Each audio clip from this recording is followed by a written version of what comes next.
नमस्ते साथियों।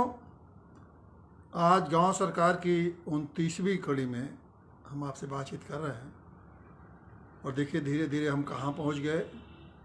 और हर बार की तरह इस बार भी हमने विषय ये लिया है कि जो जो संविधान के 11वें अनुच्छेद में जो गांव पंचायतों को जो विभाग दिए गए हैं 29 विभाग, उनके एक एक विषय को हम लोग लेते जा रहे हैं और ये बताने की कोशिश कर रहे हैं कि गांव पंचायतें या गांव सरकार क्या कर सकती है और गांव को क्या उससे लाभ मिल सकता है। अब आप देखिए कि अभी तक हमने उन विषयों को जो गांव के जीवन से कितने महत्वपूर्ण हैं वो विषय संविधान ने दे रखे हैं। जैसे कि कृषि था, उस पर चर्चा हुई, भूमि पर चर्चा हुई, लघु सिंचाई पर चर्चा हुई, आपने देखा।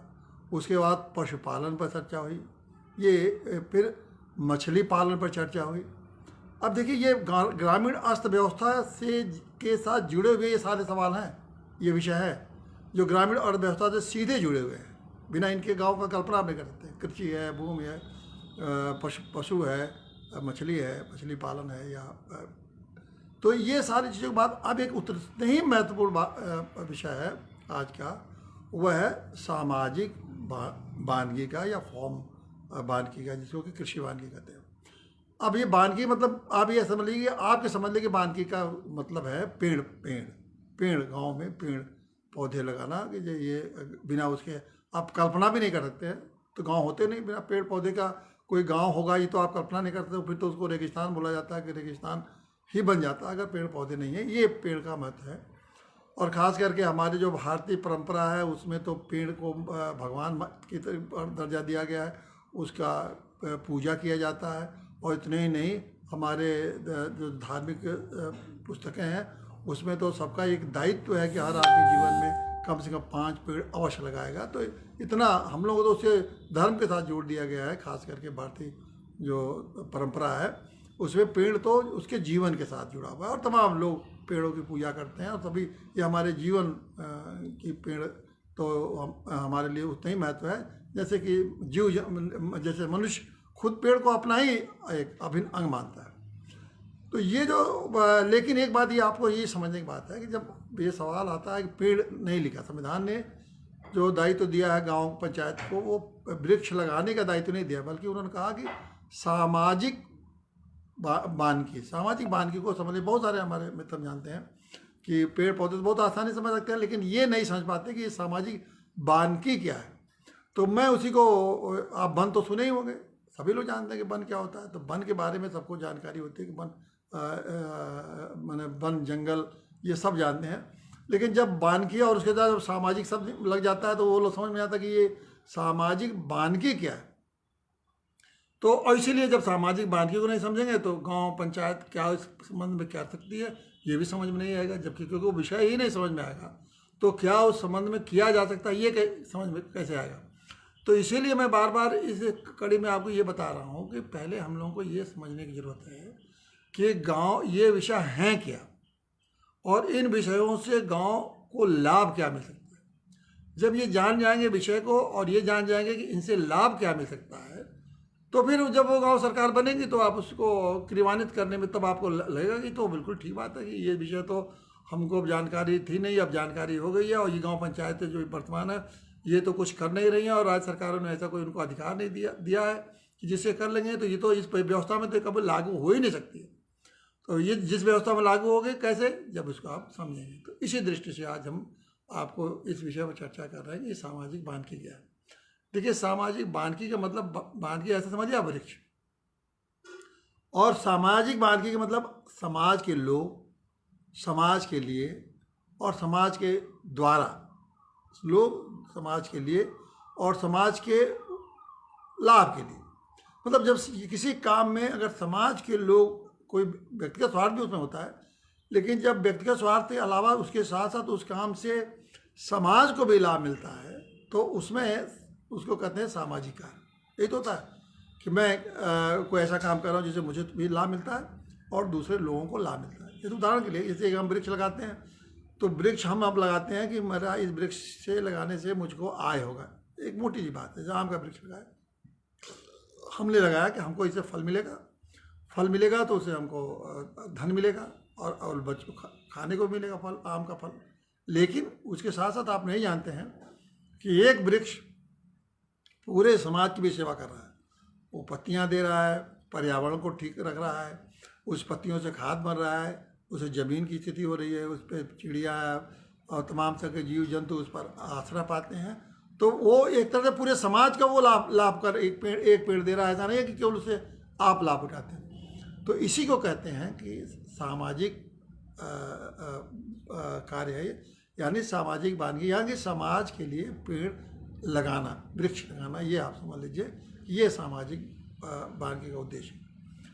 अब ये इससे अब आप ये मोटी मोटी बात समझ लीजिए कि सामाजिक वानिकी का मतलब है। अब इस दृष्टि से अगर आप वृक्षों के रोपण के बारे में, वृक्ष लगाने के बारे में सोचेंगे तो हर चीज़ें एकदम स्पष्ट होती जाएगी। अब ये समझ लीजिए कि वृक्ष फिर क्या क्या दे सकता है आपको। पहला तो यही समझ लीजिए कि क्यों इसकी वृक्ष की महत्ता दी है। जो हमारी धार्मिक महत्ता की चीज़ें बताई गई हैं उसको तो आप छोड़ दीजिए, लेकिन भौतिक रूप से वृक्ष आपको क्या क्या दे सकता है इसको समझने की जरूरत है। पहला क्या है? पहला वृक्ष देता है आपको लकड़ी देता है। ये तो सर्वमान्य है कि वृक्ष अगर लगा तो लकड़ी देगा ही देगा, चाहे कितना भी सूख भी जाएगा, कितनी भी विपरीत परिस्थितियाँ आएंगी, गिर भी जाएगा, लेकिन कुछ न कुछ लकड़ी दे के वो जाएगा ही जाएगा। लकड़ी भी दो तरह से देता है।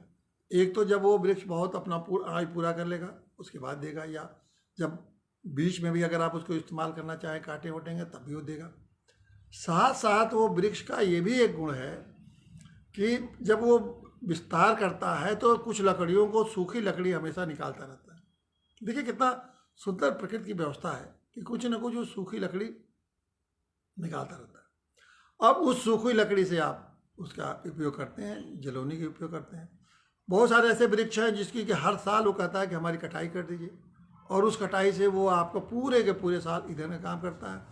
पशुओं को चारे के भी बहुत सारे वृक्षों का काम देता है, और भी बहुत से उसके काम, और वृक्ष बढ़ता भी रहता है। ये भी नहीं कहता कि आपने हमारी कटाई कर दी तो हम जैसे उदाहरण के लिए शीशम लीजिए, शीशम आपने लगाया, शीशम 2 साल के बाद ऐसा हो जाता है कि उसकी आप कटाई छटाई करते रहिए, वो बढ़ता रहेगा। सागवान का वृक्ष लगाइए, आप लगाइए, 1-2 साल के बाद उसकी कटाई छटाई करते रहिए, उसके उपयोग करते रहिए, वो बढ़ता रहेगा। बहुत सारे ऐसे वृक्ष हैं, आप सब गांव के लोग जानते हैं, हमको बताना नहीं है, कि जो बढ़ते भी रहते हैं और आपकी ज़रूरतों की पूर्ति करते रहते हैं, और जब पूरे अपने स्वरूप में आ जाते हैं तो बहुत आपको धन भी दे जाते हैं। तो एक वृक्ष को आपने लगाया, वो उसने 1-2 साल का भी अगर आपने सेवा कर दी, उसी से आपको वो कुछ न कुछ सहयोग आपके जीवन अर्थव्यवस्था में करने लगता है, आपके पर्यावरण में सहयोग करने लगता है। और उसके साथ इतना ही नहीं है, वो पत्तियाँ देने लगता है जो खाद के काम आती हैं। वो पेड़ पौधे आपकी ज़मीन को ऊर्जावान बनाते हैं, बाढ़ को रोकने लगते हैं, और भी बहुत सारे वो काम अंदर करते रहते हैं जो उसको आपको पेड़ से मिलता था।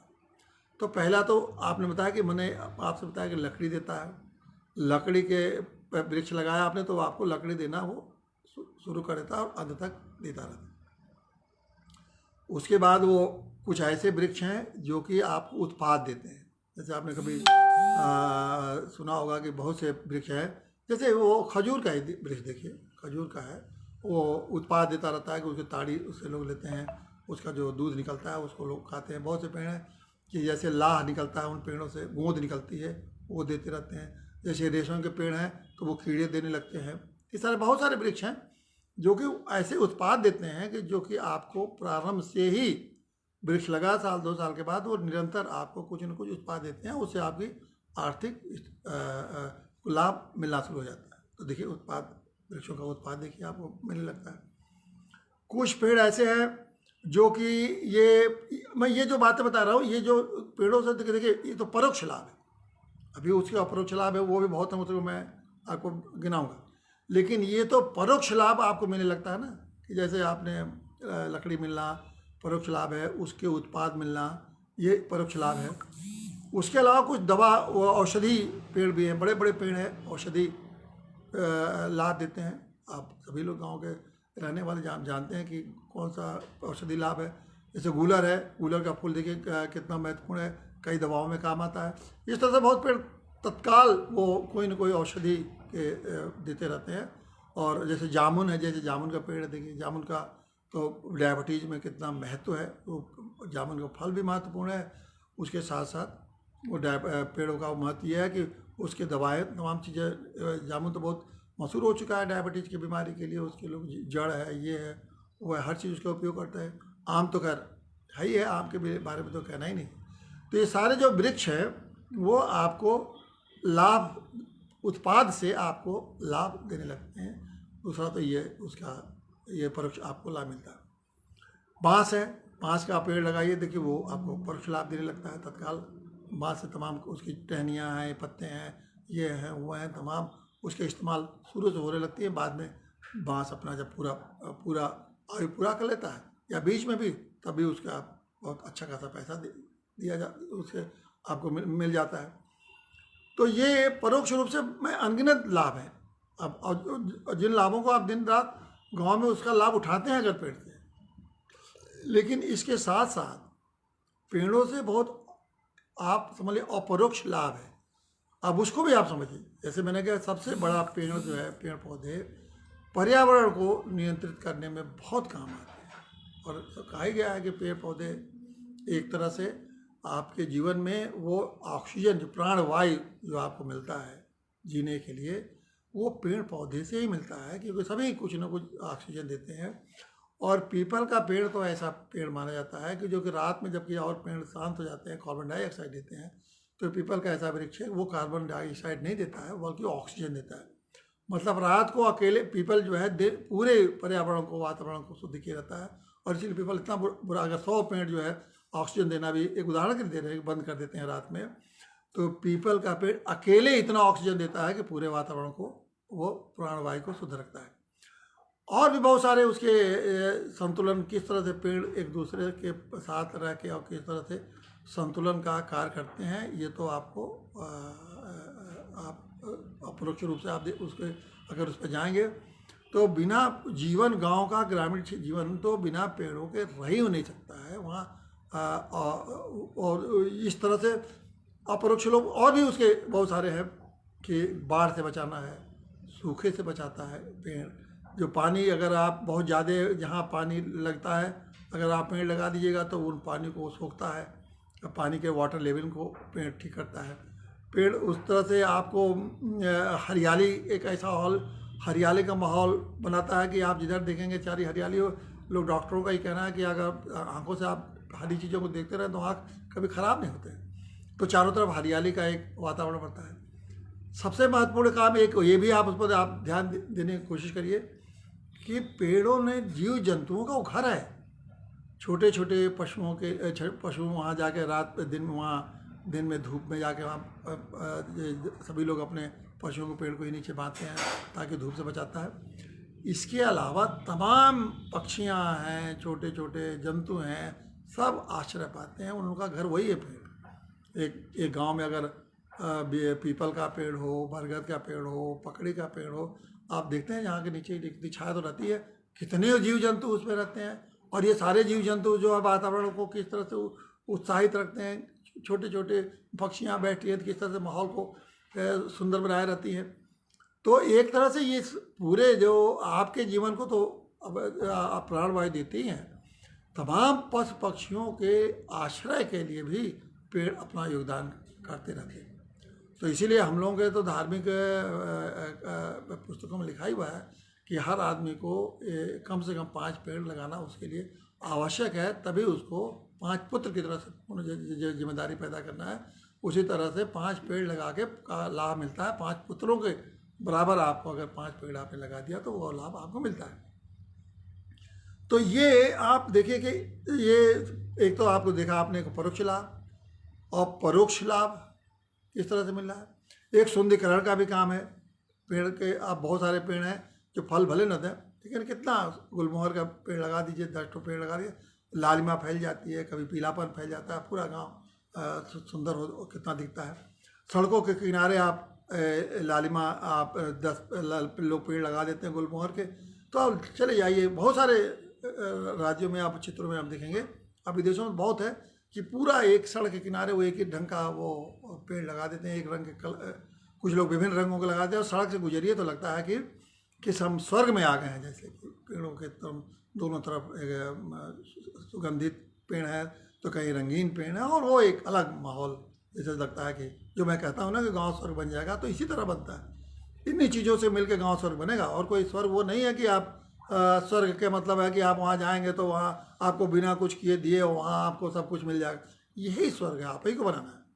गांव को स्वर्ग बनाने का आज आप कल्पना करिए कि सारे जितने चक रोड हैं उसके किनारे किनारे पेड़ लग जाएंगे, एक फूल देने वाले, सारे सड़कों पर पेड़ लग जाएंगे, सारे तालाबों के किनारे पेड़ लग जाए, सारे छोटे छोटे रास्तों के किनारे पेड़ लगे, रंग बिरंगे पेड़ सारे लग जाए, सारे फूल देने लगे, पक्षियाँ गुजराने लगे, तो फिर यही तो गांव है, यही तो स्वर्ग है।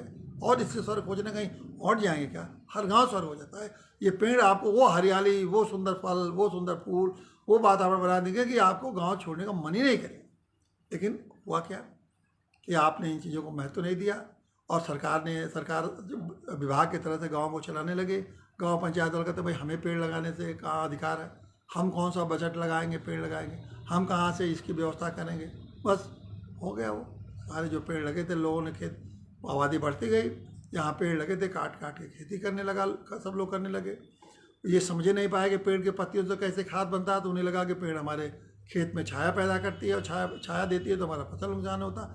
ये समझे नहीं कि सड़क खेतों के किनारे किस तरह के पेड़ लगाना चाहिए, बड़े पेड़ कहाँ लगाना चाहिए, ये सब बातें लोगों ने समझा नहीं, और इसलिए सोचा कि ये हमारे लिए दुश्मन है। ये भाव आ गया कि पेड़ हमारी खेती के लिए हमारे दुश्मन है, अगर हम पेड़ों के चक्कर में पड़ेंगे तो हमारी खेती बर्बाद है। देखिए कैसा भ्रम, और कैसा ये भ्रम पैदा हुआ, और कैसी ये, मैं क्या कहूँ कि इस तरह के भाव ग्रामीण लोगों के आ गया कि पेड़ लगाने से हमारी फसल और उत्पादन कम हो जाए। अरे आप जितना उत्पादन कम हो रहा है उससे कई गुना वो पेड़ आपको उत्पादन लाभ दे रहा है।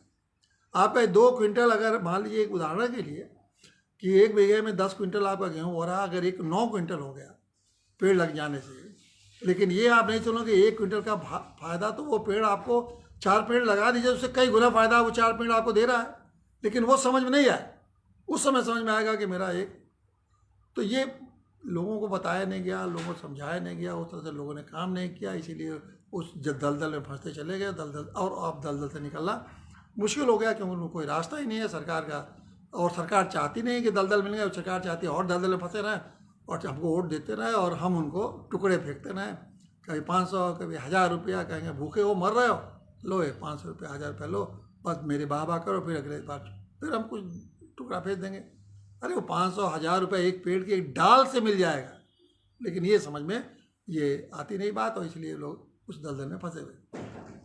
अब मैं आपको बताऊं कि ये इसके अलावा अब सवाल ये उठता है कि ज़मीन जायदाद तो अब वो खेत तो रह नहीं गए, लोगों ने बागों को काट दिया, पेड़ों को जगह नहीं रह गई, तो इसलिए अब ये सामाजिक मानवीय का महत्व अब और बढ़ जाता है। अब क्या है कि अब आप कहाँ लगाएंगे पेड़?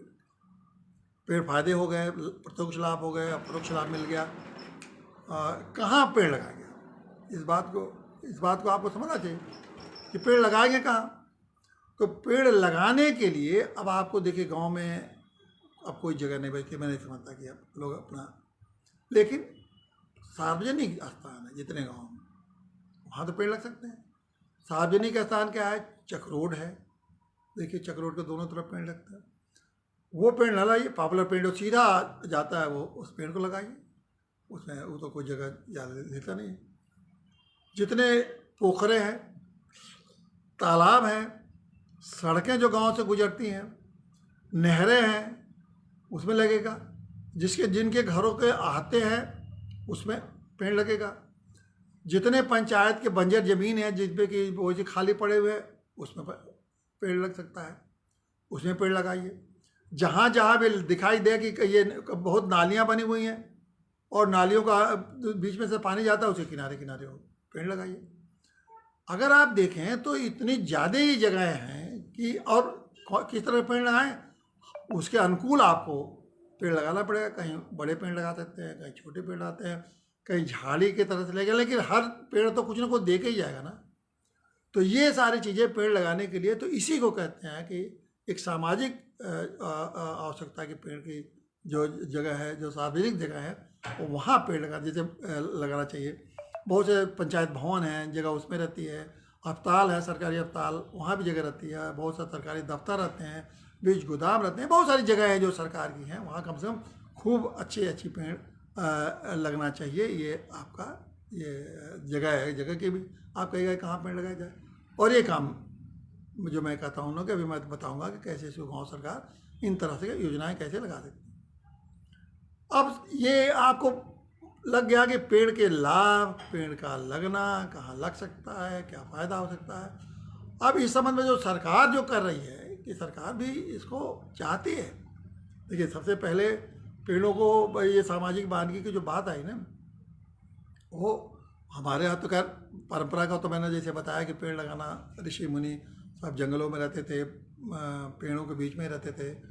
गौतम बुद्ध को आपने सुना ही है, गौतम बुद्ध को ज्ञानी पीपल के बुद्ध गया में उनको पेड़ के नीचे ही ज्ञान प्राप्त हुआ है। तो हमारी बहुत पुरानी परंपरा है और हम लोग उसको आंवले के, महिलाएं आंवले के नीचे खाती हैं, भोजन बना के खाती हैं। हम लोग पीपल का पूजा करते हैं, वहाँ जाके बहुत से उसका शादी ब्याह का बहुत से परंपराएं हमारी उसके साथ जुड़ी हुई हैं। ये सब होता है। लेकिन सरकार ने भी उसको दूसरे ढंग से जोड़ा। उसको सरकार ने सामाजिक बांधगी को जोड़ा कि हमें उससे ये लाभ तो मिले, साथ साथ एक लोगों को रोजगार और उनकी आर्थिक स्थिति भी सुदृढ़ हो। कैसे आर्थिक स्थिति पेड़ों के लगाने से बन जाए। क्योंकि देखिए, गांव में जो मैं बार बार कहता हूँ ना कि गांव में आप सरकारी चीज़ों जो शहर की अर्थव्यवस्था के साथ पीछे भागेंगे तो गांव का जीवन नहीं चल पाएगा। गांव में एक चीज़ से जीवन नहीं चलता है।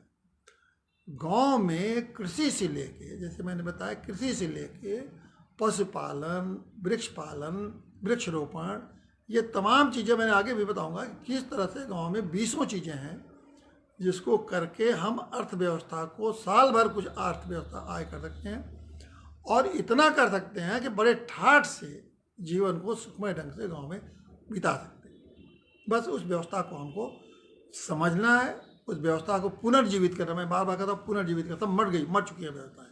सारी व्यवस्थाओं का ज्ञान खत्म हो चुका है, सारी व्यवस्थाओं जो करने का तरीका भूल चुके हैं और इसीलिए हम बस हर एक ही चीज़ जानते हैं कि चलो बम्बई, चलो कलकत्ता, चलो दिल्ली, 10,000 की नौकरी पा जाओ। इसके अलावा कोई चीज़ सोचता ही नहीं, क्योंकि कुछ दिखता ही नहीं है कि यहाँ गाँव में कोई हमारा भविष्य है। भाग के जाते हैं और किस तरह हालात में, बार बार मैं इस बात को दोहराता हूँ कि 10,000 रुपये के लिए बम्बई, कलकत्ता, दिल्ली, अहमदाबाद जा के ज़िंदगी अपना भी नष्ट करते हो, अपने परिवार का भी नष्ट करते हो, अपना भविष्य भी खत्म, आने वाली पीढ़ियों की बर्बाद करते हो। और कभी तुम्हारी और आने वाली पीढ़ियाँ भी तुमको दिखाएंगे कि मेरे बाप ऐसे हुए कि सब अपनी ज़िंदगी में खराब। थोड़ा सा डिस्कनेक्ट हो गया था, फिर आ गया। आप हमको मैंने देखा कि थोड़ा सा डिस्कनेक्ट हुआ था, लेकिन कोई बात नहीं। तो इस तरह से आप अगर आप देखिए तो ये मैं इस विषय पर कह रहा था कि सरकार ने एक हरित भारत के नाम से योजना चलाई, बहुत से उन्होंने मिशन चलाए, बहुत से पेड़ों को लगाने के लिए सरकार ने व्यवस्था की है कि आपको बहुत जगह नर्सरी, सरकार ने योजना बनाई है कि आप नर्सरी खोलिए और नर्सरी युवकों के लिए, सब गांव के लोगों के लिए कि आप नर्सरी चलाइए। नर्सरी के लिए वो आर्थिक सहायता देते हैं और इतनी आर्थिक सहायता नहीं कि कौन सा पेड़, ऐसे पेड़ बनाए जा रहे हैं, हाइब्रिड के पेड़ भी आ रहे हैं, जैसे कि पशुओं में हाइब्रिड है कि जल्दी उसका बढ़े, जल्दी उनका उत्पादन हो और परिस्थितियों के हिसाब से कम पानी में पेड़ खड़े हो जाए, फसलों का नुकसान नहीं करें। कुछ पेड़ हैं जो छायादार पेड़ हैं, कुछ पेड़ हैं बिल्कुल छाया न करें पेड़ों का। और खेतों में कहाँ पेड़ की दिशा में लगाया जाए ताकि वो पेड़ में छाया न पड़े। कौन पत्तियाँ हैं जो पेड़ों की जो ज़्यादा लाभदायक हैं, जो कि जैविक खेती बनाने में काम में आएंगी। कौन से वृक्ष ऐसे हैं जो कि लकड़ी के फर्नीचर बनाने में ज़्यादा उपयोगी हैं। तो इस तरह से बहुत सारे पेड़ों पर खूब उन्होंने जगह जगह रिसर्च करके और उस तरह के पेड़ के लिए नर्सरियाँ गांव में लगाने की बहुत सारी योजनाएं चल रही हैं। तो इस तरह से सरकार आपको मदद कर रही है कि इन योजनाओं के माध्यम से इसका उपयोग करके और आप वृक्षों को ज़्यादा लगाएं। एक बात मैं आप बहुत दिनों से कह रहा हूँ और ये भारत परिषद के संगठन में जब भी मैं बहुत पहले से, जब 92 से मैं इस बात कहता हूँ कि भाई देखिए, आप लोग लड़की पैदा होती है आप क्यों परेशान होते हैं। ये बात मैं 92 से कहता आ रहा हूँ। कुछ लोगों ने ध्यान, अभी तक किसी ने कोई हमको नहीं लगता किसी ने इस पर ध्यान दिया कि आप किसी के यहाँ लड़की पैदा हो। आप देखिए, लड़की अगर पैदा हुई, जिस दिन वो पैदा हो, आपके ने 5 अगर सागौन का पेड़ लगा दिया तो 20 साल में के बाद लड़की विवाह योग्य बनेगी। अब 20 साल में एक सागौन का पेड़ की कीमत जानते हैं क्या होगा? कम से कम 1 लाख रुपया वो एक सागौन का पेड़ 20 साल में आपको देगा। अब एक लड़की पैदा हुई और 5 पेड़ उसी दिन लगा दिया, उसी लड़की से ही 2 साल 3 साल के बाद, तो मान लो छोटी है, उसके बाद बेटी को ही कह दिए कि बेटा तुम्हारे देखो ये पेड़ की तुम रखवाली करना, इसको सुरक्षित रखना, और ये तुम्हारा ही पेड़ है और तुम्हारे शादी में इस पेड़ को हम तुमको दे दें। 5 लाख रुपए में कितने अच्छे ढंग से आप पेड़ को पैसे से उसकी शादी कर लेंगे। उस बच्ची को कितना बड़ा संस्कार डालेंगे पेड़ के प्रति, उसका भावना भर। और उसके अलावा वो पेड़ लगातार हर साल आपको जो जलौने की लकड़ी या और भी जो ग्रामीण इस्तेमाल की जो चीज़ें हैं वो 20 साल तक आपको देता ही रहेगा। एक इतना जो है कि ये तो गांव में ही हो सकता है, और कौन सा मुश्किल काम है। उस लड़के की उसी तरह दूसरी लड़की पैदा हुई, एक 5 पेड़ और लगा दीजिए। और मैं नहीं जानता कि किसी के पास इतनी जगह नहीं है गांव में कि जिसके पास 5 पेड़ लगाने की जगह नहीं। मान लीजिए किसी के पास नहीं है तो किसी से आप बातचीत कर लो भैया कि भाई मैं तुम्हारे लिए भी अपने लिए 5 पेड़ लगाऊंगा, तुम्हारे लिए 5 पेड़ लगा दे रहा हूँ, 10 पेड़ हो जाएगा, तुम भी उसका फ़ायदा आधा उठाना, आधा मैं उसको सिंचित करूँगा। इसके अलावा नहीं है तो मान लीजिए जैसे मैंने पंचायत का, गाँव सरकार जब बनेगी तो फिर तो गाँव पंचायत ही दे देगी लोगों को ज़मीन पट्टे पर। 20 साल का पट्टा ले लीजिए, गांव सरकार जब बनेगी तो कह देगी कि आप आधा 1 बिस्वा में आप पेड़ लगाओ। किसी को कह देगी तुम आधे बिस्वा में या 10 बाई 10 फीट कम जगह दे रहे हैं, इसमें पेड़ लगाओ। तो ये तो सर गांव सरकार के अभी हम आप उसकी चर्चा करेंगे। तो ये आप देखिए, ये बात मैं कब से कह रहा हूँ, लेकिन ये नहीं करेंगे। पेड़ जहाँ हैं वहाँ 5 पेड़ लगाना जैसे बहुत बड़ा विपत्ति का काम है इस देश में, दुनिया में। और वहाँ जाके दिन भर सवेरे 6 बजे से लेकर 12 बजे रात तक उस दुकान पर बैठे रहेंगे, उसकी ड्यूटी करेंगे, उसके गलत काम, उसके उल्टे सीधे सारा काम करेंगे, उसे मजा आएगा, लेकिन अपने घर पर 5 पेड़ नहीं लगाएंगे। तो ये मनोवृत्ति है, बस ये तो मनोवृत्ति है। और सरकार की दास्ता की मनोवृत्ति, और सरकार और दास्ता में दास्ता पैदा करती है कि ये क्या करोगे, नौकर बनो, नौकर चाकर बन के हमारा काम करो, तुम लोग अपने बूते पर क्यों खड़े होने के लिए और जीने के लिए क्यों सोच रहे हो। तो ये आपका ये मैंने उदाहरण स्वरूप ये बताया कि पेड़ों का आप लाभ। अब जब गांव सरकार बनेगी तो मैं क्यों कहता हूँ गांव, ये सारा कुछ करने के लिए सरकार ने जो व्यवस्था बनाई है, एक मान विभाग बन गया, वन विभाग, अब दौड़िए वन विभाग को या ये अकेले लगाइए। दूसरा जो सबसे बड़ा कठिनाई ये होती है कि पेड़ लगाना ठीक है, उसकी सुरक्षा कौन करे। गाँव में बहुत सारे लोग मैं जानता हूँ पेड़ लगाना चाहते हैं, लेकिन उसकी सुरक्षा कुछ भी नहीं। एक तो जानवर नष्ट कर देते हैं। कुछ लोग गांव में किसी का पेड़ बढ़ रहा है तो दुश्मनी बस उसको उस पेड़ को तोड़ देते हैं। मैं एक बार गांव को 10,000 पेड़ अपने गांव में ले गया और सबको बंटवाया कि 100 पेड़ लो, अब लगाओ।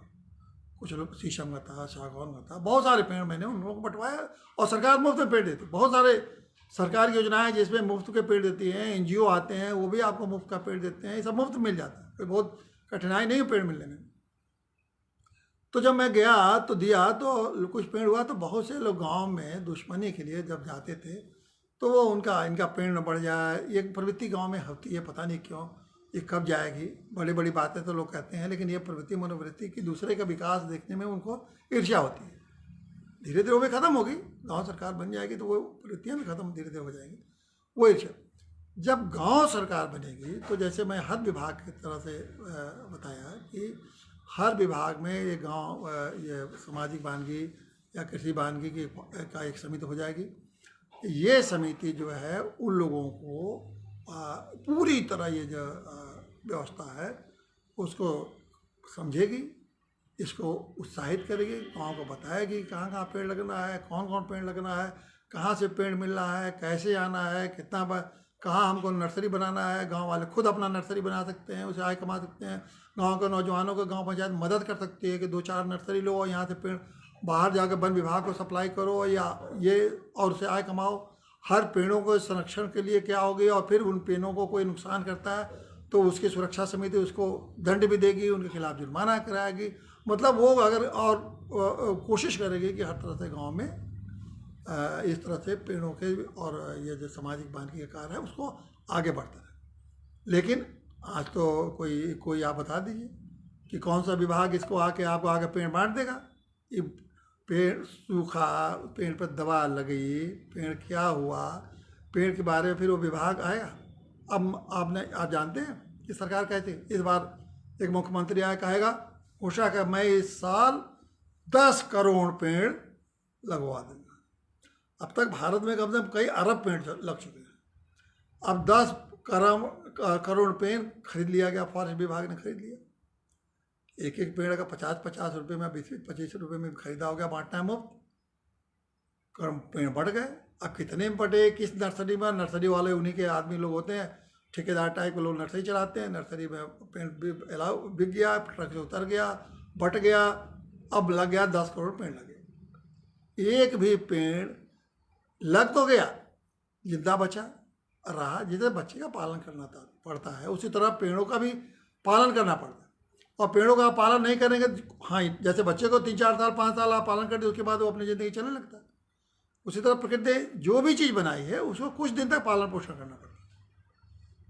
आपने पालन पोषण कर दिया, उसके बाद छोड़ दिया, अपने आप विकसित होगा, फिर वो आपको लाभ देना शुरू कर देगा। ऐसे बच्चा ही है, आपने 5-7 साल तक उसको आपने पालन पोषण कर दिया, फिर आपके काम में हाथ बटाने लगता है, छोटे मोटे काम कराता है। पेड़ भी वैसे ही है, बिल्कुल बालक की तरह। वो 1-2-3 साल तक बचा लिए, फिर वो आपको पत्ती देने लगेगा, फिर टहनियाँ देने लगेगा, फिर पर्यावरण में आपको मदद करने लगेगा, फिर जड़ों से आपको पानी के संरक्षित करने लगेगा, फिर बालक की तरह ही वो आपके जीवन को साथ जुड़ जाता है और आपको लाभ देगा। तो इसीलिए साथियों मैं कहता हूँ कि ये इस बात को अपने जो ग्रामीण चीज़ें हैं और जानबूझ के समझदारी के साथ आपको 29 विभाग दिए गए हैं, जो कि आपके जीवन में एक कई तरह से लाभ आपको परोक्ष लाभ दें और परोक्ष लाभ दें, आपकी आर्थिक स्थिति बढ़ाएं, आपको रोजगार आपके लिए उपलब्ध कराएं, और उन चीज़ों के साथ और चीज़ें। देखिए, वृक्ष ऐसा है कि वृक्ष लगेगा ना तो और कृषि भी अच्छी होती है। उसे पोखरे किनारे लगे हैं तो वो पोखरे का वातावरण मछलियों को उत्पादन में सहायक होता है। वो बाढ़ को रोकता है। हवा के जो बहुत तेज हवाएं आती हैं ना, उसको, जिससे फसलों का नुकसान होता है, उसको रोकता है। कई तरह से पेड़ आपको लाभ देता है। तो ये आप समझ गए होंगे कि सामाजिक बांधने का मतलब कि जो अपने के लिए के अलावा समाज के लिए, गांव के लिए, लोगों को आर्थिक व्यवस्था में सहयोग करता है, लोगों को हर तरह से उनके स्वास्थ्य को ठीक रखता है, लोगों को रोजगार देता है, और इस तरह से वो बहुत बड़ा योगदान पेड़ों का है। तो सामाजिक बांधगी का विभाग अगर गांव सरकार आ गई तो मैं कहता हूँ जैसे हर विभागों के द्वारा हम दर्जनों लोगों को रोजगार देंगे, वैसे सामाजिक बांधगी भी दर्जनों लोगों को रोजगार देगी। और यही उद्देश्य है गांव सरकार का, कि सबका जो आर्थिक विकास हो, सबका जो है ये वातावरण ठीक हो, स्वास्थ्य अच्छा हो, उनका दृष्टिकोण बदले, और अपने जो ग्राम आज जो है गांव शहरों पर निर्भर है, सरकार पर निर्भर है। ये ऐसा समय है कि गांव के लोग अपना तो समृद्धि करें, सरकार देश की समृद्धि में, सरकार क्या मतलब देश की समृद्धि में सबसे बड़ा योगदान करें। मैं तो कहता हूं कि आज जैसे इसमें जीडीपी में जो सबसे बड़ा योगदान गांव का, किसानों का रहा है इस बार कोरोना के टाइम में, अगर गांव सरकार बन गई तो गांव का योगदान जीडीपी में, भारत की जीडीपी में सबसे ज़्यादा होगा। गांव सबसे समृद्ध बनेंगे, देश समृद्ध बनाएंगे और पूरी मानवता की रक्षा करेंगे। इन सबके साथ धन्यवाद साथियों। फिर अगले बार अगले विषय वार्ता करेंगे। बहुत बहुत धन्यवाद साथियों।